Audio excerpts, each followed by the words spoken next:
అంటే model police stations చాలా కట్టున్నారు, కానీ అన్నిటికీ మించి చాలా అంటే లోపలికి రాగానే ఏదో పోలీస్ స్టేషన్కి వచ్చాము, మనకి సాధారణంగా ఒక ఫీల్ ఉంటుంది.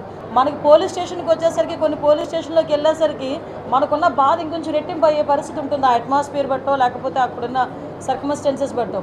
ఇందులో చూస్తే ప్రతి ఒక్కరికి కూడా ఆఖరికి హెడ్ కానిస్టేబుల్కి కూడా ఒక రూము, ఏఎస్ఐకి ఒక రూమ్, ఎస్ఐకి ఒక రూమ్, సిఐకి ఒక రూమ్, ఏఎస్పీకి కూడా ఒక రూమ్, ఏసీపీకి కూడా ఒక రూమ్ కూడా అలాట్ చేసి ముందుగానే, అంటే ఫర్దర్గా మనకి ఎక్స్పాండ్ చేస్తామేమో ముందుగానే ఊహించి ఒక రూమ్ ఏర్పాటు చేయటం. వీటన్నిటికీ మించి this is the first police station having